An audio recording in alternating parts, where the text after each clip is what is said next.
खुलुमबाय, बेयो बड'लेण्ड इंखं टेलिभिजन। दिनैनि रादाबखौ फरायदों आं किंकन मुसाहारि। दिनैनि गाहाय रादाबफ्राव दं।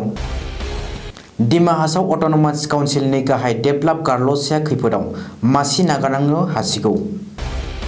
भुटाना दै होबथायाखै, थाबथानायफोरखौ बलायनानैसो हरदों, बुंदों आसाम चिफ सेक्रेटारि। बिटिसि बिसायख'थियाव आक्रासुआ बिजेपि, एजिपि, बिपिएफनि एलायन्सखौ मदद खालामगोन।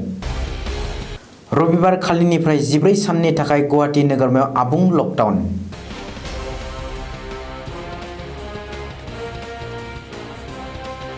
दानिया आबुं रादाब।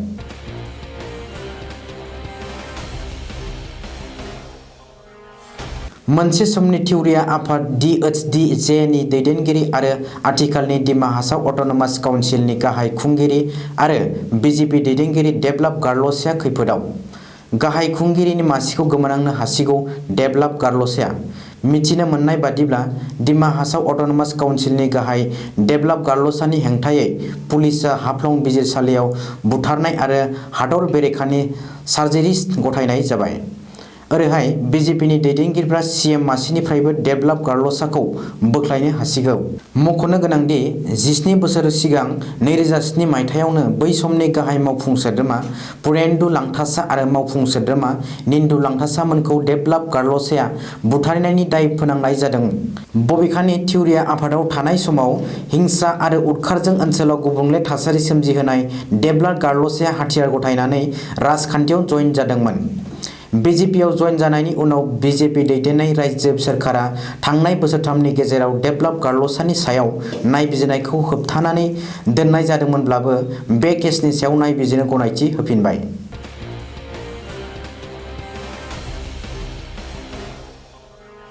भुटाना दै होबथायाखै, बरंस थाबथाना थानायफोरखौ बलायनानैसो हरदों होननानै बुंदों आसामनि चिफ सेक्रेटारि कुमार सन्जय कृष्णआ। मख'नो गोनांदि बावैसो सान सिगां भुटाना दै होबथानानै दोननायनि थाखाय आसामनि गोबांथार आबादारिफोरा जेंनायाव गोग्लैदों होननानै खौरां ओंखारदोंमोन। बबेखानि फोसावजानाय बे खौराङा नंखाय। भुटाना दैखौ होबथायाखै। भारतनि हायाव थानाय माखासे जाम्फै आरो इरिगेसन केनेलफोरा जाबोर जोथोरजों गोथेनानै थानायनि जुनैसो दैया फैनो हायाखैमोन। नाथाय आसामनि आबादारिफोरा जाम्फै बलायहैनायाव भुटाना मददसो होफैदों होननानै आसामनि चिफ सेक्रेटारिया गावनि अफिसियेल टुइटार एकाउन्टआव टुइट खालामदों।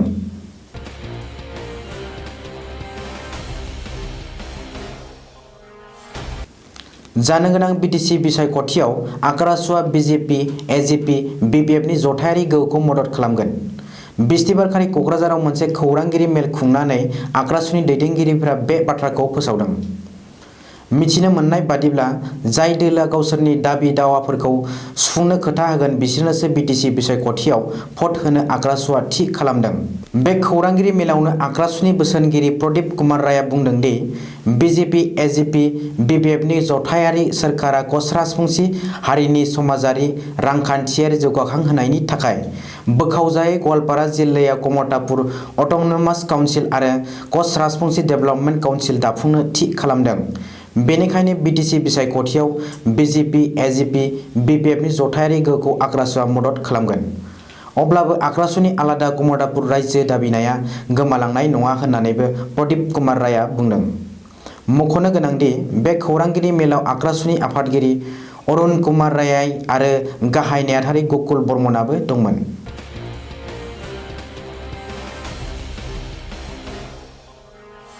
गुवाहाटी नोगोरमायाव कर'ना भाइरासनि गाग्लोबनाया गोख्रोंसे जानायखौ नोजोर होनानै फैगौ रबिबार खालिनिफ्राय गुवाहाटी नोगोरमाखौ फिन खनसेबाव आबुं लकडाउन खालामनो फोसावदों रायजो सोरखारा।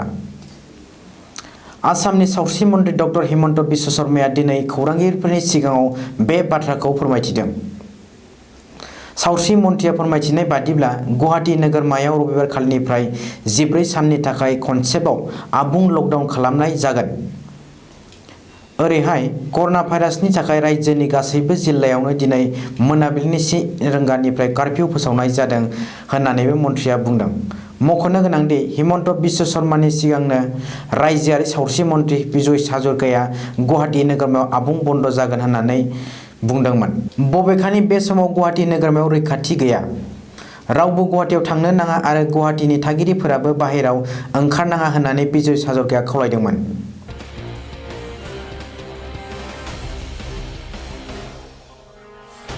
दिनैनि रादाबा एसेनोसै। गोजोन्थों।